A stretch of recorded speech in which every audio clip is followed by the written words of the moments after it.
Estás escuchando una energía nada corriente. ¡Arrancamos!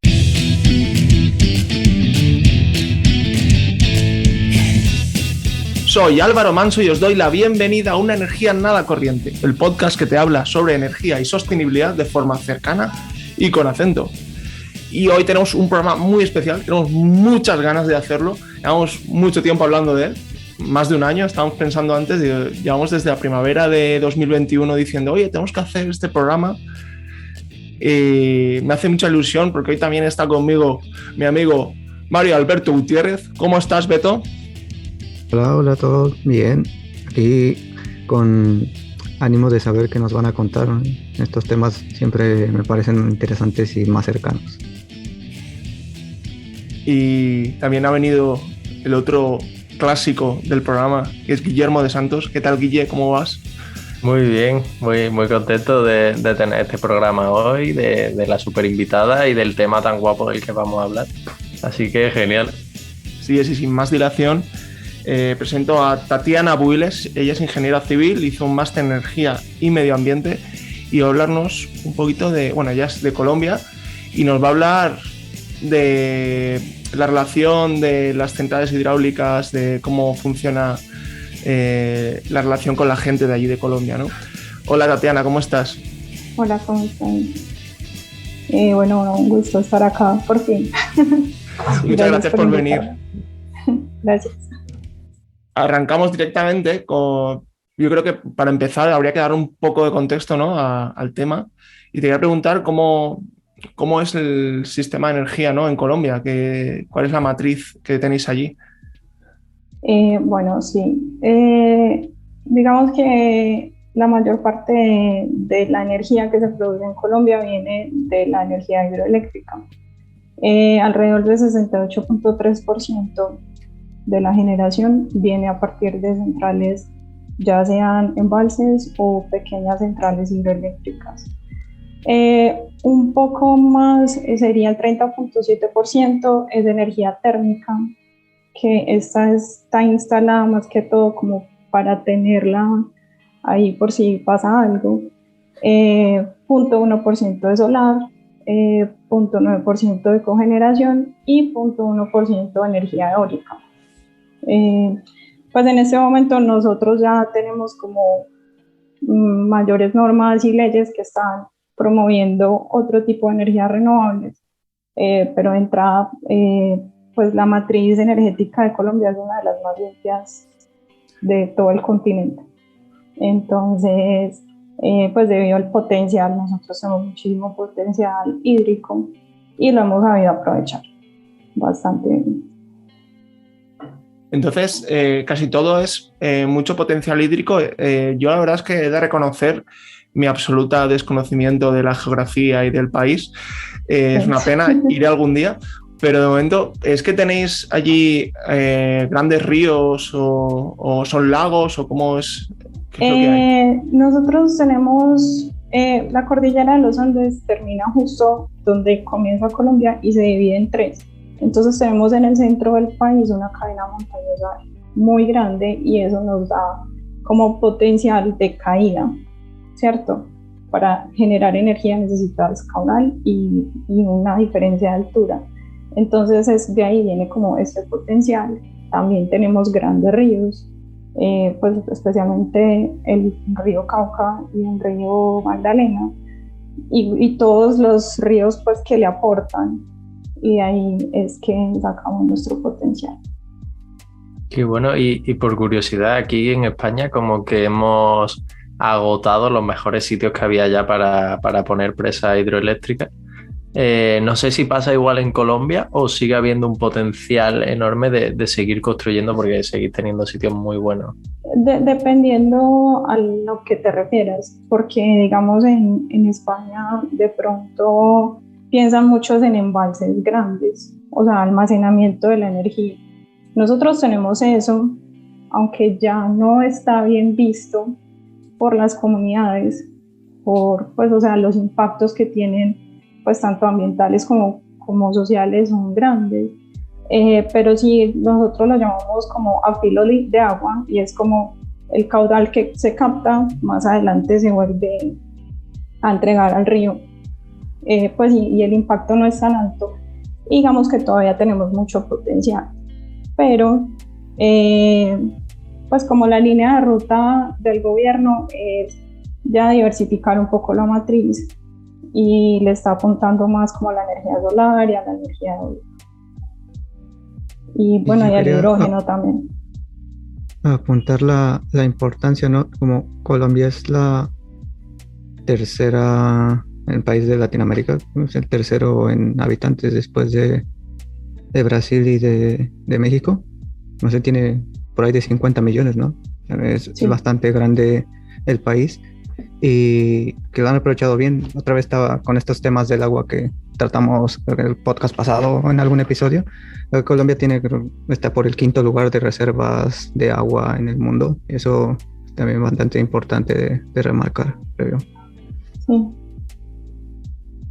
Y bueno, pues también, bueno, todo esto nos lleva un poco a lo que acabas de decir del impacto medioambiental que puede tener este tipo de instalaciones, ¿no? De las presas y todo este gran montaje que se tiene que hacer para poder utilizar esos ríos y esos valles y todo para la energía eléctrica. Y no sé si nos puedes contar un poquito de qué estudios, qué licencias medioambientales se necesitan allí, si hay muchas restricciones, si eso está controlado.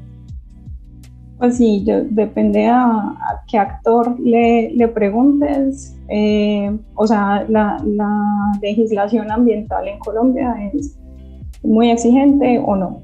Pues a mí me parece que, o sea, yo que soy de la parte de la consultoría y del diseño, o sea, las leyes están, pues son como bien enmarcadas y le apuntan mucho pues a la conservación, no solo pues como ambiental, sino social y revisar todos los impactos.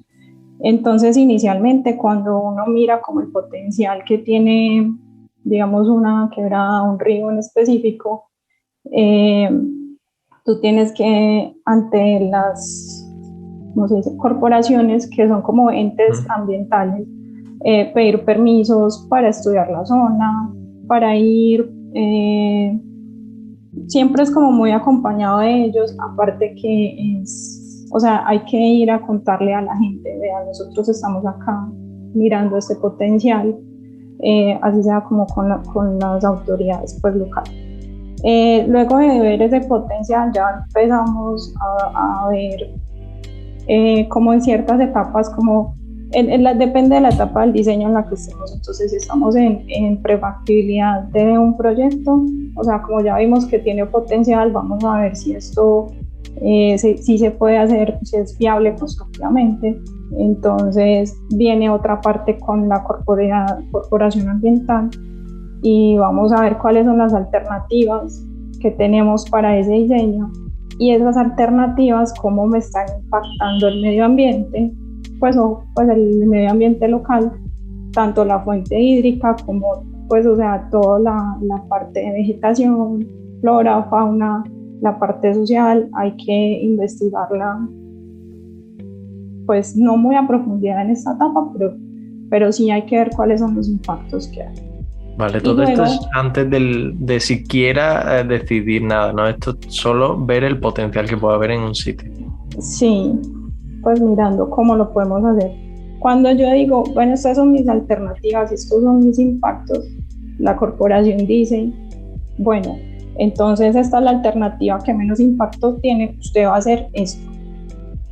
Y yo ya como desarrollador del proyecto empiezo a hacer una factibilidad del proyecto. En esa factibilidad yo tengo que hacer un análisis muchísimo más detallado de la parte ambiental, de la parte social.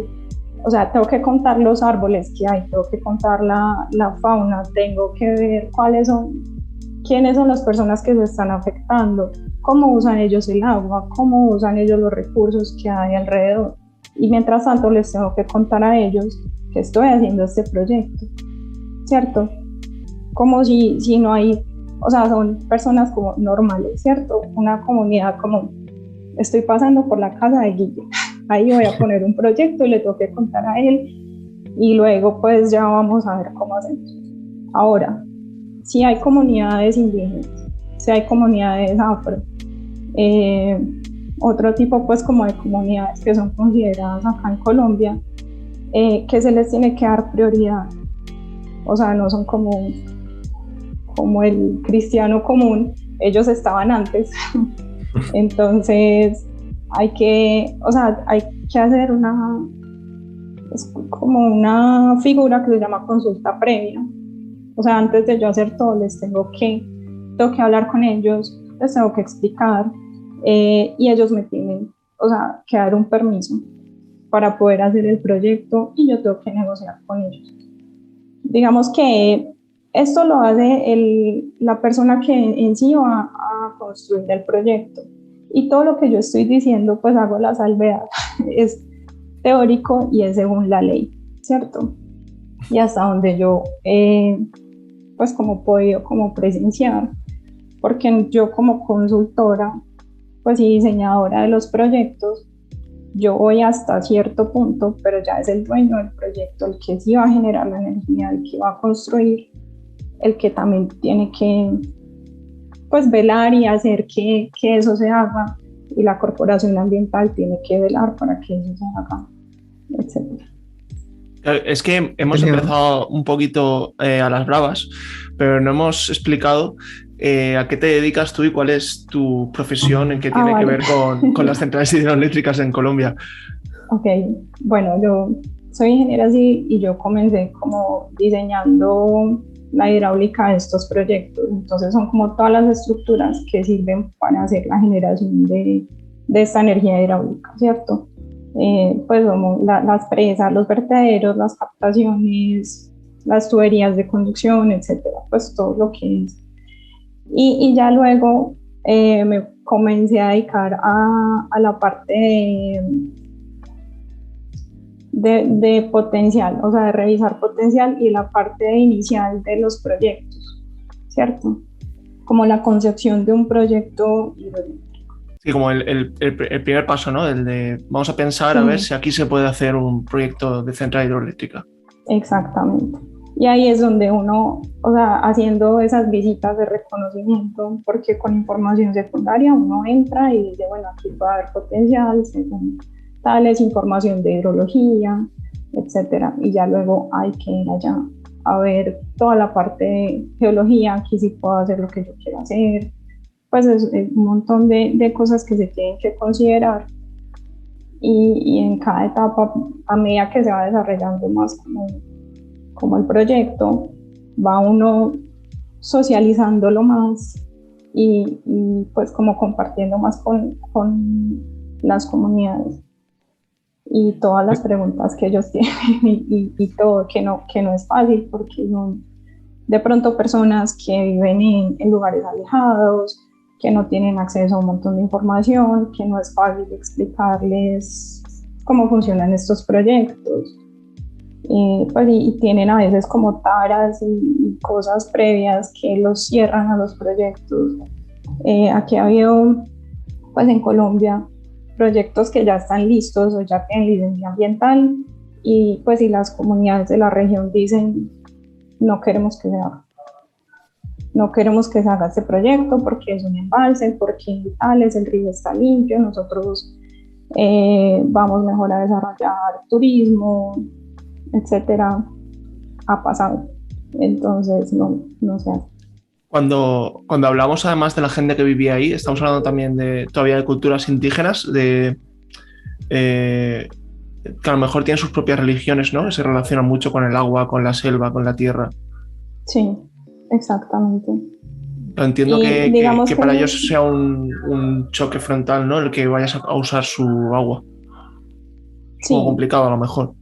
Y por ejemplo, en los proyectos que yo trabajo, esa información de dónde están las comunidades es información que se tiene ya. Entonces nosotros intentamos que cuando vemos un punto con potencial, igual pues con las autoridades específicas miramos si sí hay presencia, y Y cuando hay presencia, cuando son proyectos pequeños, que yo trabajo con proyectos como de menos de 20 megavatios, es preferible no hacerlo. Pues es como, o sea, aparte, yo siempre digo como que cuando es como sostenible, también es muy barato, porque hablar con las comunidades, hacer este proceso es un proceso largo, es un proceso que requiere dinero y a veces como que si lo miras financieramente, pues tampoco te va a cerrar el proyecto. Sí, al final vale más la pena hacerlo bien, ¿no? Desde el principio. Sí, pues a nosotros, o sea, en la empresa donde yo trabajo, intentamos como tener en cuenta todo eso. Por ejemplo, información de bosques que son, ¿cómo se dice? ¿Protegidos? Sí, de áreas protegidas o áreas especiales, áreas de manejo especial, etcétera. Entonces uno prefiere no tocar eso. Mejor nos vamos para otra parte, pues que sí pueda tener potencial, pues porque no te van a dar una licencia o va a ser muy difícil que te den una licencia. También por aclarar un poco también a todo el mundo, bueno, y a nosotros que no somos expertos, cuando estamos hablando de este impacto medioambiental, ¿en qué se resume, ¿no? ¿Cómo va a afectar al valle donde está esa gente o a su zona? O sea, ¿qué repercusión de verdad va a tener en su vida o bueno, en el medio natural que es capaz de provocar esa presa? Pues te digo, no siempre se hace una presa. Vale, sí. Siempre, o sea, siempre cuando vas a captar el agua, sí, o sea, el cauce del río hay que hacerle una intervención, ¿cierto? Sí. Así sea muy pequeñito, pues se hace un vertedero o algo así. Digamos que varía el impacto en cada caso, pues porque hay impactos positivos y hay impactos negativos, ¿cierto? Entonces, la cosa es cómo se van a mitigar esos impactos. Y en estos estudios ambientales es que se dicen, o sea, es que se evalúan cuáles son esos impactos y cómo se van pues cómo a minimizar o cómo se van a controlar, ¿cierto? Entonces todo esto tiene como unos planes de manejo ambiental. Entonces, si yo voy a hacer un túnel, por ejemplo, ahí hay infiltraciones de agua, entonces, ¿cómo voy a hacer para que de pronto esas infiltraciones no afecten el agua de consumidores de agua de las fuentes? ¿O cómo yo voy a garantizar eso? Si tengo que talar árboles, tengo que hacer una compensación, entonces, ¿cómo la voy a hacer? Dependiendo del tipo de árbol. Pues, por ejemplo, aquí en Colombia hay la compensación del bosque seco tropical es 1 en 10. Si yo talo un árbol, tengo que sembrar 10 árboles de esa misma especie. Entonces, y los tengo que sembrar o sea, como en un ambiente donde sea, pues, como propicio, obviamente, y tal. Entonces, por ejemplo, los proyectos hidroeléctricos, eso es una cosa gigante en todas sus etapas y hay que pensar en muchas cosas. Por ejemplo, si yo tengo que reubicar personas, ¿cómo lo voy a hacer? Eso es algo como que es un poco complicado. Y no todo, o sea, tampoco todo es como felicidad y todo lo vamos a compensar y a todo el mundo le va a gustar. Obviamente hay personas que quedan inconformes. Por ejemplo, en ese momento hay un proyecto que es hidroeléctrico gigante aquí en Colombia, gigante para nuestra escala, que se viene pensando hace muchísimos años y que ha tenido muchas complicaciones porque impacta mucho a muchísimas personas. Entonces ahí hay comunidades indígenas, el embalse es muy grande. O sea, hablamos de Hidroituango, porque he leído algo de él. Vale. Sí, eso, estamos hablando de Hidroituango. Entonces es como si, o sea, es un embalse muy grande que pasa a comunidades enteras. O sea, lo que ustedes dicen comunidades, ¿cierto? Pues como regiones. Sí. Nosotros lo llamamos municipios, entonces es como el área de influencia de este proyecto, es muy, muy, muy gigante. Y aparte, no hemos hablado que nosotros tenemos como muchos conflictos de violencia en el país. Entonces, en este proyecto todo lo que ha podido salir mal ha salido mal. Hay comunidades indígenas, hay comunidades o sea, pueblos que han sido como víctimas de la violencia muchísimos años. Justo tuvo una complicación el proyecto, entonces pues la presa casi se daña, inunda ahí aguas abajo. Wow. No, eso pasó creo que por Valencia hace como 2-3 décadas, Valencia, España, quiero decir. Uh-huh. Y un pueblo entero arrasado, murieron cientos de personas, o sea, es súper grave. Que yo no me he enterado de eso. Es que hace décadas de esto. Wow. Pues digamos que aquí no llegó a pasar eso, pero la emergencia fue muy importante, y a raíz de esto, que justo es como el proyecto más grande que vamos a tener, porque todavía lo estamos haciendo, mucha gente, muchas personas, pues nosotros vamos a otros municipios, a otras ciudades, y nos dicen, ¿va a ser un proyecto eléctrico? No. ¿Como Hidroituango? No. Entonces toca explicarles, esto no va a ser así, no va a tener pues un embalse tan grande, o no va a tener embalse. Me he de decir que hacen bien preguntando, ¿eh? Visto no, lo sí, visto. obviamente, o sea, y la idea es como que pues como que si tienen dudas, que se vayan sin dudas las personas, y que no piensen como eso, otra cosa. Si son comunidades que pescan, que viven de la pesca, entonces pues eso también hay que tenerlo en cuenta. ¿Y se les compensa de alguna manera? ¿Con infraestructura o con...? Sí, no sé. Pues hay infraestructura dentro de las presas como para hacer ese tipo de manejos de peces, y pues de migración de peces. Ahora que estás mencionando todo esto, me gustaría saber cómo está el mercado, o sea, rápidamente, así como es privado, o sea, entiendo que tú trabajas en una consultora privada, pero ¿todo va a una empresa estatal o está ahí dividido con capital privado también, ¿o? No. Aquí hay varios generadores. Bueno, es un poco complicado. Las empresas que tienen, digamos, los envases más grandes, pues y los que generan más, son empresas que son públicas, ¿cierto? En cierto modo. Y también, o sea, estas mismas empresas manejan como toda la red de distribución de la energía del país. Pero digamos que es como el mercado donde yo estoy, son los que llaman pequeños generadores. Entonces son empresas que generan, pero no tienen pues como centrales con embalses, son como a filo de agua. Y son, o sea, tienen muchas centrales, pero de baja generación. Tenía sentido eso. Y en tu experiencia y de lo que has estado trabajando en esto, ¿tendrás alguna que recuerdes en especial? ¿Algún caso que te venga a la mente de los proyectos con los que has estado trabajando? Pues no puedo como decir nombres, pero es esto que te digo. A mí me parece como muy, muy bonito cuando vamos como a todas las comunidades, porque hay, o sea, todos los proyectos tienen como una zona de influencia, y digamos todos los municipios o las cabeceras municipales hay que ir a contarles cómo es el proyecto y cómo los va a impactar y cuáles son las cosas positivas, porque igual cuando el proyecto genera, una parte de esa generación se la tiene que entregar a la corporación ambiental y a esas cabeceras municipales, para que ellos reinviertan eso en cuidar la cuenca, pues en cuidar como de dónde viene la fuente de agua, pues porque a todos nos interesa.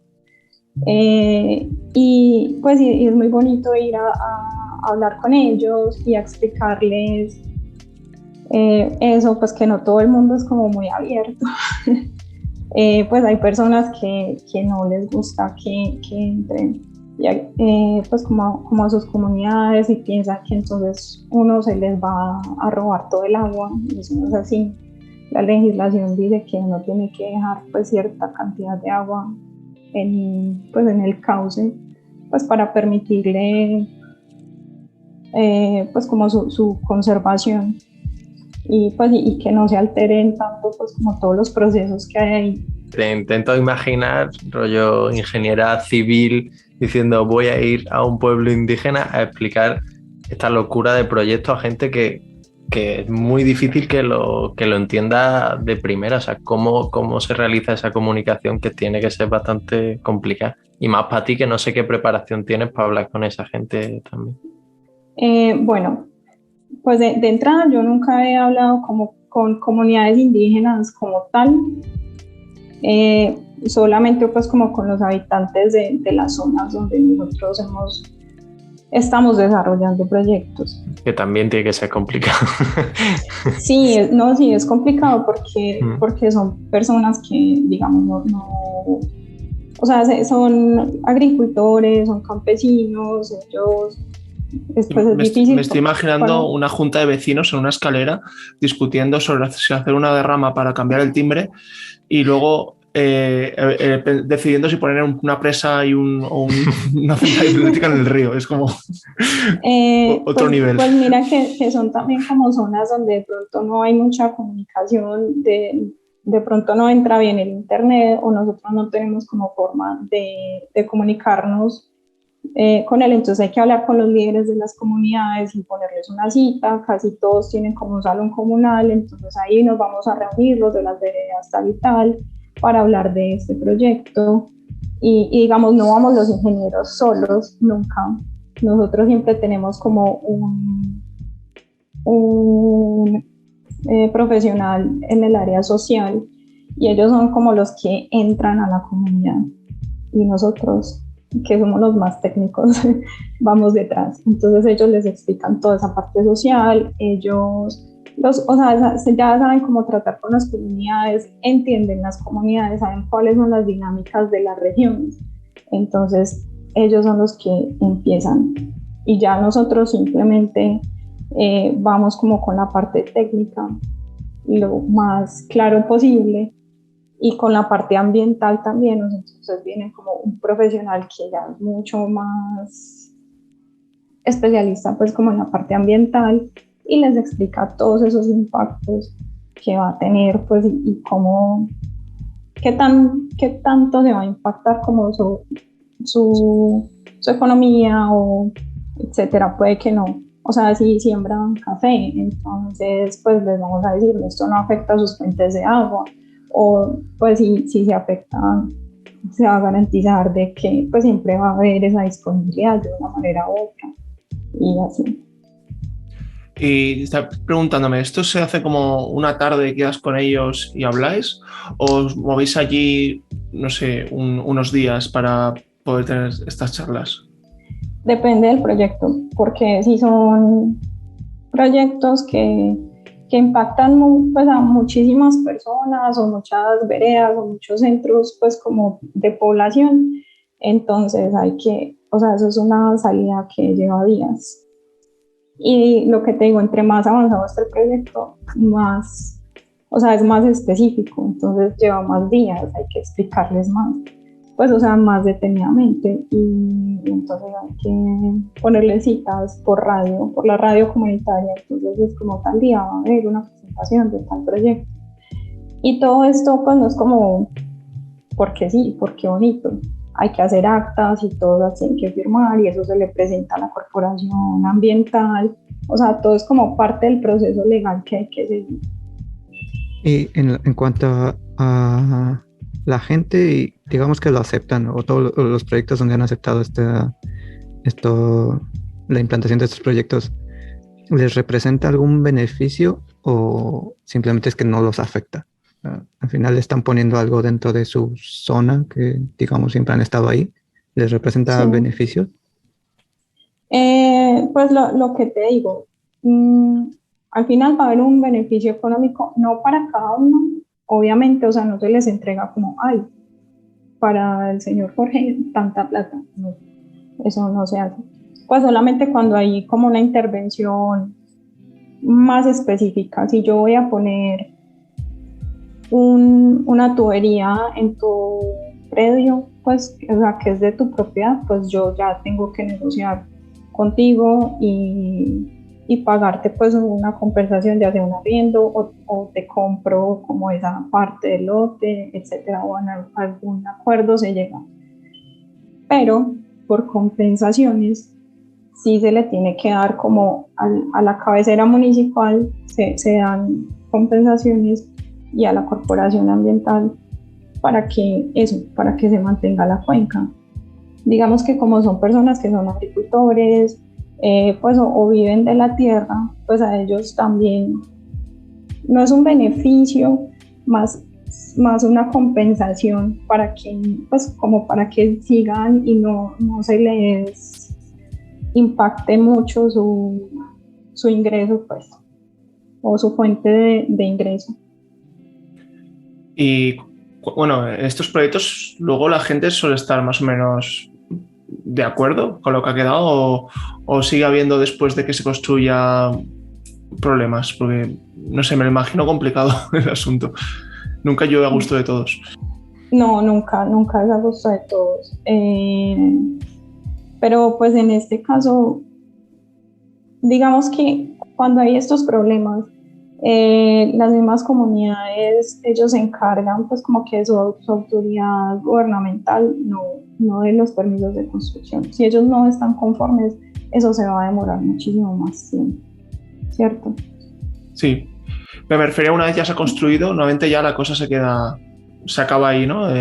Luego no hay como protestas para que cierren la planta ni nada, ya no... No, que yo sepa, pues ahí sí. Buena señal por ahí.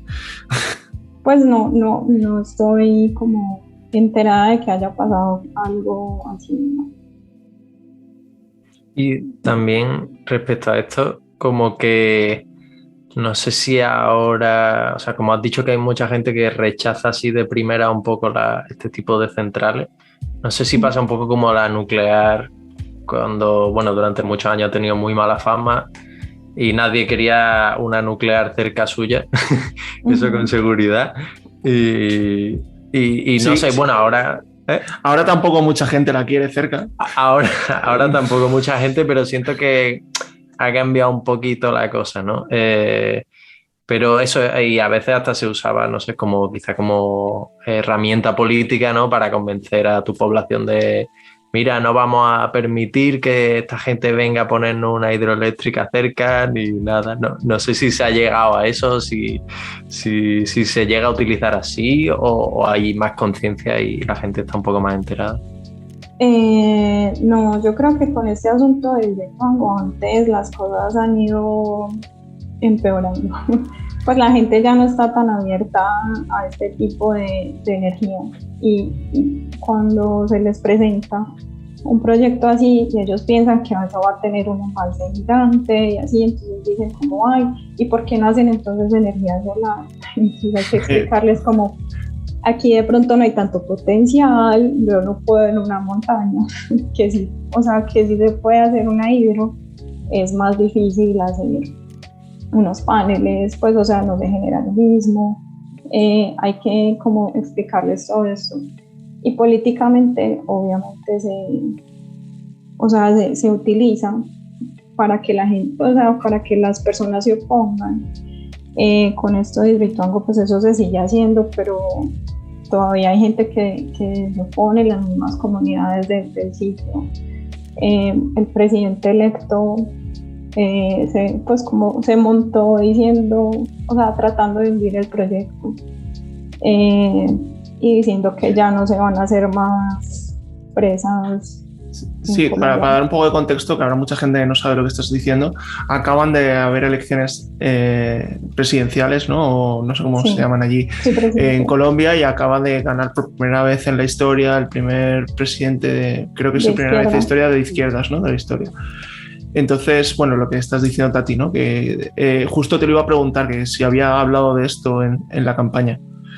Sí, cuando hubo el desastre, pues sí, esta emergencia de Hidroituango, pues él ya, se llama Gustavo Petro, él ya se había presentado anteriormente y sacó muchos votos, pero no pasó.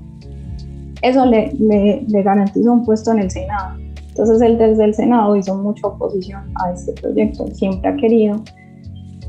También porque ya de aquí vamos a hablar del conflicto armado y hay muchos problemas con el conflicto armado, o sea, ahí están todos los actores del conflicto armado, ha pasado de todo. Entonces él se opone y él dice que, pues, que eso es como una fachada para tapar muchas cosas. Y sí. Pero la zona donde se plantea este proyecto, supongo que seguimos hablando de Hidroituango, ¿no? Sí. Ese proyecto está en una zona conflictiva con el ejército, con los grupos armados o algo así, es justo ahí, ¿no? En el mejor sitio. Digamos que es... Sí. O sea, digamos, técnicamente el sitio se identificó como desde los años 70, no como fachada para eso, ¿cierto? De verdad es un buen sitio, es un sitio con potencial, etc. Pero sí ha habido muchos conflictos, digamos que en municipios, pues en zonitas aledañas, pueblos, en Ituango es un pueblo que es donde está ubicado el proyecto, pues la presa, pues ha tenido conflicto armado desde que se inventó el conflicto armado. Ha habido masacres por parte del Estado, pero también de la guerrilla, pero también de los paramilitares, que son rutas del narcotráfico, entonces todo tales, pero también hay comunidades indígenas y hay otras víctimas del conflicto. Entonces es lo que te digo, todo lo que se pueda tener malo en un proyecto, ese proyecto. Pero igual, es una zona con tanto potencial que todos se pelean por ella desde diferentes frentes. Exactamente, sí. Esto me recuerda mucho también bueno, cuando Beto comentó en un episodio acerca de... Bueno, todo este tema me recuerda a cuando hablaste de las grandes plantas de eólica, ¿no? De molinos de viento y los conflictos que había con la gente de allí, porque coño, al final es que no sé, no es solo la tecnología, no es el problema como tal, ¿no? Es su uso y la forma de implementarla. Sí, y por ejemplo, cuando estos proyectos son tan grandes y ya están, o sea, como se meten a la planeación energética del país, ya se necesita su energía, que por sí está retrasado, son proyectos de utilidad pública, entonces ya, o sea, eso lo hacen, lo tienen que hacer. No importa que se hayan gastado más dinero del presupuestado o los problemas pues que tengan, se hace, o sea, por eso te digo, depende de cada proyecto, los impactos son mayores, menores, obviamente pues no todo es perfecto, si bien uno quisiera que no hubiera pues como mucho impacto, pues a veces lo hay, no todo el mundo está conforme y ya hay como otras dinámicas que se salen de las manos. Sí, bueno, yo estaba pensando que al menos aquí, por ley, entiendo, ¿no? Todas estas conversaciones no es solamente una cuestión de que la empresa decida que así es la mejor manera de hacerlo, sino que lo establece la ley. Sí. Perdona, lo de hablar con la gente, que me acabo con la frase a medias. Lo de hablar con la gente de ahí, eso lo dice en la ley, ¿no? Sí, exactamente. Por ejemplo, con lo que te digo de las comunidades indígenas, si resulta que no hay una comunidad indígena en este momento, pero cuando yo estoy haciendo el proyecto, un grupo de personas que sí tienen como todo esa, pues vienen de comunidades indígenas, dicen, no, nosotros nos vamos a declarar una comunidad indígena, pues con fundamentos, obviamente. Así el proyecto ya haya empezado, hay que hacerles consulta previa y hay que hablar con ellos y hay que establecer con ellos. Claro, estaba pensando en la comparación con las plantas eólicas de Oaxaca, que probablemente allí no se consulta a nadie. Entiendo que, no sé si Beto lo sabes, pero... No hay una figura que proteja a las personas. Por eso preguntaba, es que también completamente tiene que ver con la ley. Y como aquí es la gente dueña del terreno y van y negocian directamente con ellos, pues es lo que pasa. Y luego al ser empresas privadas más grandes tipo Iberdrola, pues llegan y se aprovechan. Por eso preguntaba hace rato lo de la empresa pública privada, porque todo eso también marca las dinámicas de cómo vayan a explotar o no el recurso. Pues digamos que aquí la ley es voy a decir, tan estricta, que cuando vienen como inversionistas extranjeros, pues franceses o españoles, dicen como un estudio ambiental en Colombia es muy costoso. Pero entonces uno los lleva y les dice que hay que hacer esto, hay que hablar, la zona es esto, estas son las personas, y eso requiere recursos, pues, y es costoso. Por ejemplo, aquí nosotros también tenemos en la parte del norte, en el desierto de La Guajira, mucho potencial solar y eólico. Y eso ya y casi toda esa parte del norte es de los indígenas mayús. Es territorio protegido y solo viven ellos. Bueno, en cierta zona. Y ese es el sitio que más potencial tiene. ¿Qué toca hacer? Primero hay que tenerlos en cuenta, hay que ir a hablar con ellos y decirles, mostrarles, queremos poner esta cosa gigante en su tierra y tales, pero entonces sí hay que, como ese es territorio de ellos, la tierra es de ellos, entonces hay que hacerles una retribución económica, de pronto pagarles un arriendo, tales. Eso es una zona que justamente pues es problemática en Colombia porque allá los niños se mueren de hambre, no hay agua, o sea, el Estado no llega bien. Entonces, pues eso tiene muchísimas problemáticas y ellos tienen su propio gobierno, sus propias formas de hacer. Otra cosa que tenían que ver es como a ellos los cementerios nadie los puede tocar, no se pueden acercar, entonces había que tenerlos en cuenta. Y ellos se viven en comunidades distintas y pasan de acá para allá, entonces había que hablar con todos, independiente. Y tienen problemas entre ellos, entonces eso hay que tenerlo en cuenta. Pero sí, pues ya se están haciendo, ya comenzaron como construcción, parques solares, eólicos allá. Al final no sé, o sea, todo, igual, así está en la ley, todos los procesos no son perfectos, ¿cierto? Pero se intenta, pues, y se están haciendo. Claro, desde luego, si está en la ley, va a ser un poquitín mejor al menos que si no estuviera nada en la ley. Y yo estaba pensando también si estáis haciendo, o sea, estos proyectos, se están llegando también a estas grandes centrales solares, porque en España está habiendo mucho revuelo a día de hoy, porque tenemos el mayor recurso que tenemos por explotar es el sol. No sé si también se está haciendo con el sol en Colombia, se está explotando, se llegan a estas grandes centrales, se tienen este mismo proceso. Sí, o sea, no importa quién llegue, tiene que hacer el proceso. Que sí, llegan, o sea, Enel está ahí en La Guajira, pero como figura, pues ellos subcontratan todos los procesos, pero todo se tiene que hacer según la ley, no tienen exenciones, pues no tienen como trato preferencial.